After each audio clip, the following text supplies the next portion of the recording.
Assalamu alaikum. Je suis très heureux de vous retrouver pour notre rubrique L'histoire des prophètes.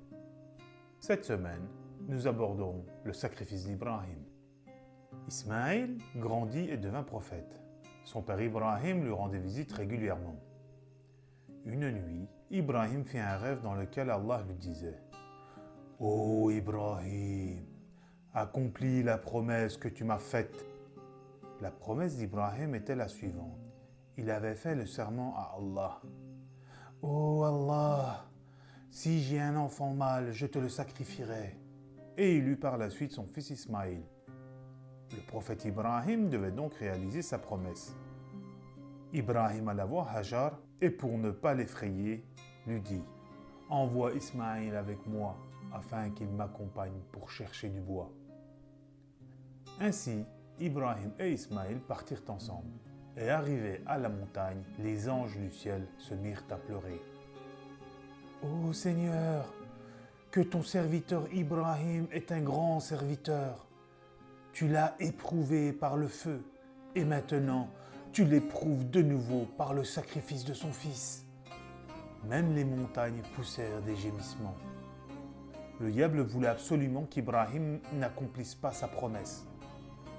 Il alla voir Hajar sous forme d'un être humain et lui dit « Où est ton fils ?» « Son père l'a amené avec lui pour chercher du bois, » répondit-elle. « Ibrahim t'a menti. Il veut tuer ton fils. Dieu lui a ordonné d'agir ainsi, » cria-t-il. « Moi, je me soumettrai aux ordres de Dieu, » répliqua Hajar. Hajar jeta des cailloux sur le diable.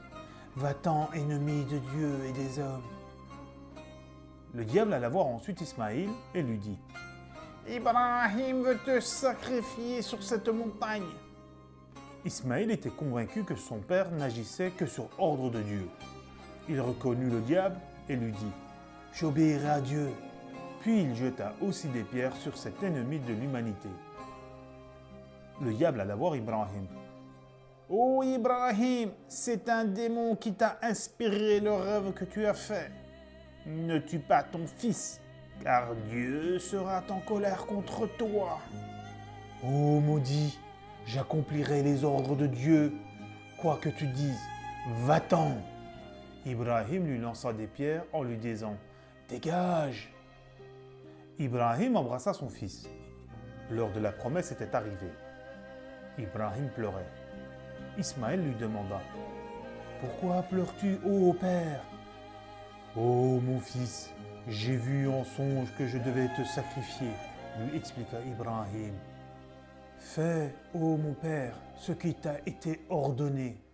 Si Dieu le veut, tu me trouveras patient. Ne perds pas de temps, accomplis l'ordre de Dieu. » Ismaël lui donna même une idée. « Couvre-moi le visage, ainsi ton cœur aura moins de mal. » Ibrahim se leva, et lorsqu'il commença à effectuer le sacrifice, le couteau se retourna à plusieurs reprises. Tout à coup, on entendit une voix qui disait « Ô Ibrahim, maintenant tu as accompli ta vision. » Ibrahim se retourna et vit l'ange Jibril qui descendit avec un bélier. Certains disent que ce bélier est celui de Habil. « La ilaha illallah, Allahu Akbar, la ilaha illallah, Allahu Akbar » s'exclama Ibrahim. Ismaël dit à son tour « Allahu Akbar, Alhamdulillah » Ces paroles sont récitées lors de la fête du sacrifice par les musulmans.